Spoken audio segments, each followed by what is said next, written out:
আসসালামু আলাইকুম। আজকে আমরা ত্রিভুজের দ্বিতীয় ক্লাসটা দেখব। আমরা গত ক্লাসে একটাতে অনেক বড় হয়ে যাচ্ছিল ক্লাসটা, এজন্য শেষ করতে পারি নাই।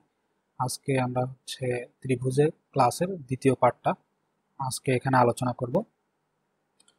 আম, আজকে যা আলোচনা করব এর মধ্যে ইনশাল্লাহ ত্রিভুজের সব কিছু শেষ করে দিব। এতটুকু ত্রিভুজ নিয়ে আপনি যদি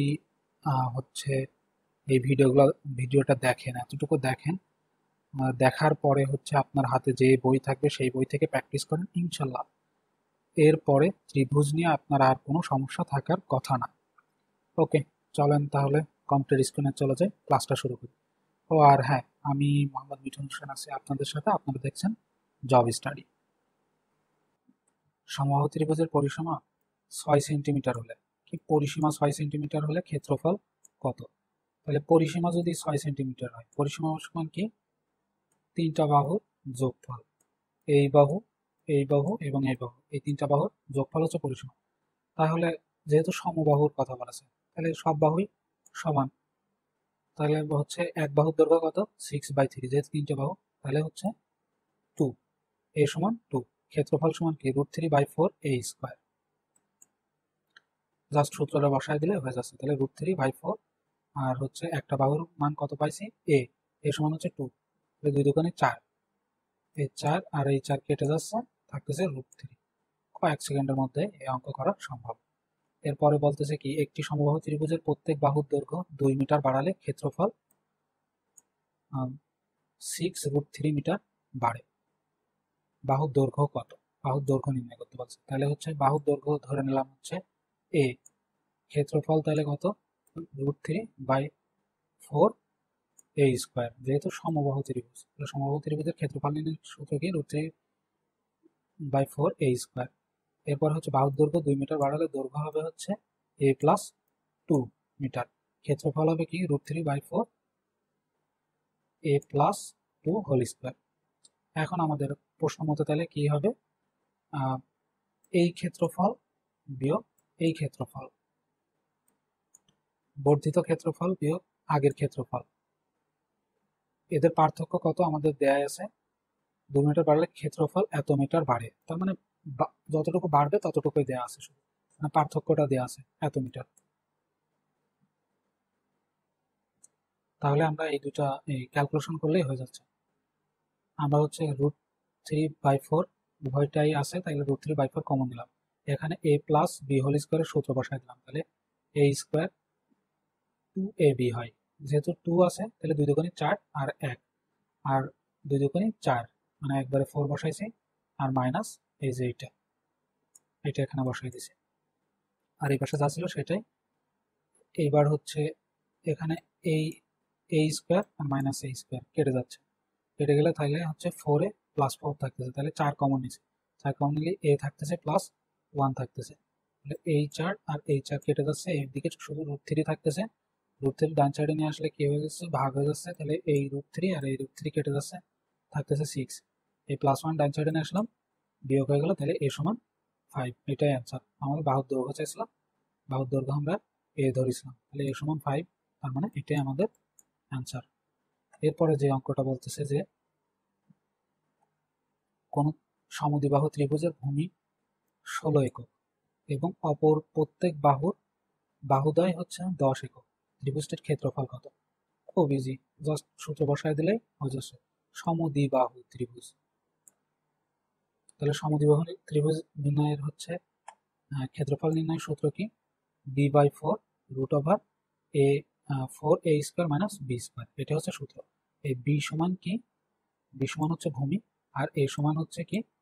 a সমান সমান সমান বাহুর দৈর্ঘ্য, যেটা আমরা সূত্রের মধ্যে দেখে আসলাম। আচ্ছা, এরপরে আমরা মানগুলা বসাই দিই। তাহলে ভূমি 16, এই যে 16 দেওয়া আছে, /4 a ইন্টু সমান সমান বাহুর দৈর্ঘ্য 10, 10² - 16²। এবার ক্যালকুলেশন করি। 4 দিয়ে 16 কেটে ফেললে এখানে 4 সেই 4 বসাইছি। আর 10 10 এ 100, 100 গুণ 4 400, আর 16 16 256। 400 থেকে 256 চলে গেলে 144। 144কে রুট করলে 12, 12 12 144, আর 4 12 48। খুব সহজেই এই অঙ্কটাও করা সম্ভব হচ্ছে। এরপরে যেটা আছে, একটি সমদ্বিবাহু ত্রিভুজের ভূমির দৈর্ঘ্য 6 সেন্টিমিটার সমান সমান বাহুর দৈর্ঘ্য ভূমির 5/6 অংশ হলে ক্ষেত্রফল কত? একই অঙ্ক, জাস্ট এখানে করে দিছে। তাহলে ভূমি বি সমান 6 আমরা ধরে নিলাম, সমান সমান বাহুর দৈর্ঘ্য এ সমান, আমাদের কি বলতেছে, সমান সমান বাহুর দৈর্ঘ্য ভূমির 5/6, তাহলে ভূমি গুণ 5/6, তাহলে এই 6 আর এই 6 কেটে যাচ্ছে, থাকতেছে 5। এতটুকু নির্ণয় করে নিতে পারলে বাকি একদম সহজে হয়ে যাচ্ছে। ক্ষেত্রফল সমান তাহলে কি, b/4 √4 a square minus b square, মানগুলো বসাই দিলে হয়ে যাচ্ছে 5 তাহলে এখানে 25, এর মান 5 আর বির মান 6, 5 25, 4 25 100 আর 6 7 36। এরপরে হচ্ছে 100 থেকে 36 বিয়োগ করলে কত হয়, 64, 64, 28টা 64 যোগ করলে 8 হচ্ছে, 8 হচ্ছে। এবার হচ্ছে 4 আর 8 কেটে দিলে হচ্ছে কত, 2 হচ্ছে, 6 2 12। এটা আমাদের অ্যান্সার। খুব সহজেই কিন্তু এইগুলাও কিন্তু 1 মিনিট সময় লাগে না এই অঙ্কগুলো করতে, এবং এই অঙ্কগুলাই আসে পরীক্ষা, এবং আসা অঙ্ক থেকে আমি দিছি, মানে ওই নিয়ম থেকে একটা করে অঙ্ক আমি সিলেক্ট করছি। একটি ত্রিভুজের দুটি বাহুর দৈর্ঘ্য 26 মিটার ও 28 মিটার এবং ক্ষেত্রফল 128 বর্গ মিটার হলে বাহুদ্বয়ের অন্তর্ভুক্ত কোণ কত? তাহলে একটা ত্রিভুজের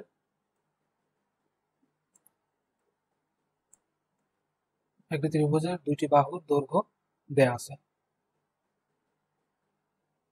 এর অন্তর্ভুক্ত কোণ কত আর ক্ষেত্রফল দেয়া আছে, অন্তর্ভুক্ত কোণ কত সেটা নির্ণয় করতে বলছে। তাহলে একটা বাহু আমরা ধরলাম a সমান 26 আর একটা বাহু b সমান 28 ধরার পরে ক্ষেত্রফল নির্ণয় আমরা একটা সূত্র দেখাছিলাম এর আগে। সূত্রটা কি ছিল, যে কোনো ত্রিভুজের হচ্ছে যদি দুইটা বাহু থাকে, তাহলে দুইটা বাহু হাফ ইন্টু দুইটা বাহুর গুণফল গুণ সাইন থেটা, এটা হচ্ছে ক্ষেত্রফল নির্ণয়ের সূত্র। দুইটা বাহু আর একটা কোণ দেয়া থাকলে তার ক্ষেত্রফল নির্ণয় সূত্র। যেহেতু আমাদের কোণটা দেয়া নাই, কোণটা নির্ণয় করতে হবে, ক্ষেত্রফলটা দেয়া আছে, তাহলে মানগুলো আমরা বসাই দিলাম, ওখানে সাইন থেটা রেখে দিলাম, বাকি মানগুলো বসালাম বাস। এর মান 26, বির মান 28। এবার হচ্ছে এই সাইন থেটাকে এই পাশে নিয়ে রেখে দিয়ে এই জায়গাতে হাফ, এখানে হচ্ছে 2 নিচে আছে, তাহলে এইদিকে চলে আসলে 182-র সাথে গুণ হয়ে যাবে, আর এরা গুণাকার আছে, এরা ভাগ হয়ে যাবে, সেটাই করছি। এবার কাটাকাটিটা কি, 26 দিয়ে 182-রে 7 বার ভাগ করা যায়, 7 বার যায়, তারপরে 4 7 28, 4 হলো, আর 2 দিয়ে 4 কাটলে 2, তাহলে হাফ হচ্ছে আমাদের এখানে। আর সাইন 30 ডিগ্রির মান হাফ, তাহলে সাইন 30, তাহলে থেটা সমান আমার কত হচ্ছে 30 ডিগ্রি। তাহলে আমার হচ্ছে কোণ, অন্তর্ভুক্ত কোণের মান কত, 30 ডিগ্রি, এটা আমাদের অ্যান্সার। এটা কিন্তু খুব সহজেই হয়ে যাচ্ছে। লাস্ট অঙ্ক, ত্রিভুজের, এটা করালে মোটামুটি ত্রিভুজ রিলেটেড যত ধরনের সমস্যা বা যত ধরনের অঙ্ক পরীক্ষায় আসে সব ধরনের অঙ্ক আমরা শেষ করে ফেলছি। একটি ত্রিভুজের 3টি বাহুর দৈর্ঘ্য 5 6 7 মিটার, নিকটতম বর্গমিটারকে ত্রিভুজটির ক্ষেত্রফল, নিকটতম বর্গমিটারে ত্রিভুজ, এই যে নিকটতম বর্গমিটার, এইটাকে আপনি ইগনোর করেন, এটা আপনাকে কনফিউশন রাখার জন্য বলেছে। এই ত্রিভুজটির ক্ষেত্রফল কত, এইটা সমানও যা এই নিকটতম বর্গমিটারকে ত্রিভুজের ক্ষেত্রফল কত, একই কথা। আচ্ছা, আমরা তাইলে এখানে ত্রিভুজটির পরিসীমা 2s সমান হচ্ছে কি, পরিসীমা সমান 3টা বাহুর যোগফল 18, তাহলে s সমান কি হচ্ছে, অর্ধ পরিসীমা সমান হচ্ছে 9 মিটার। তাহলে ত্রিভুজটির ক্ষেত্রফল সমান কি, আমরা সূত্র জানি, √s into s minus a into s minus b into s minus c। এটা করে দিলে, মান বসাই দিলে হয়ে যাচ্ছে, a হচ্ছে এইটা, b এইটা, c এইটা, এরকম করে ধরে নেবেন। আমি জাস্ট অত লিখি নাই, b c, তাহলে a 5, b 6 আর c 7, আর হচ্ছে s সমান 9। এখন হচ্ছে 9 গুণ 9 থেকে 5 চলে গেলে 4, 9 থেকে 6 চলে গেলে 3, আর 9 থেকে 7 চলে গেলে 2, গুণ করে দিলাম। গুণ করে দিলে এইবার হচ্ছে এখানে কত হচ্ছে, 3 3 9, তাহলে 3 রুট করলে 3 হচ্ছে, 2 দুগুণে 4, রুট করলে 2 হচ্ছে, 3 আর 2 এর রুট তো করা যাচ্ছে না, এই জন্য এই দুইটাকে আলাদা রাখছি, তাহলে 3 দুগুণে 6, আবার এর মধ্যে 3 দুগুণে 6, 6√6, এটা আমাদের অ্যান্সার। আশা করি সবাই এই পর্যন্ত বুঝতে পারছেন। এই অঙ্কগুলো আপনাদের কাছে থাকা যে কোনো বই থেকে প্র্যাকটিস করবেন, ইনশাল্লাহ সহজেই পারবেন। ওকে, ভিডিও এই পর্যন্ত দেখার জন্য সকলকে ধন্যবাদ। যারা ফেসবুক থেকে দেখছেন আমার পেজটা লাইক, ফলো এবং শেয়ার দিবেন। আর হচ্ছে যারা ইউটিউব থেকে দেখছেন ইউটিউবের চ্যানেলটা সাবস্ক্রাইব করে রাখবেন এবং ভিডিওগুলো আপনাদের বন্ধুদের মধ্যে বেশি বেশি শেয়ার করবেন, যাতে তারাও এই ম্যাথগুলো শিখে উপকৃত হতে পারে।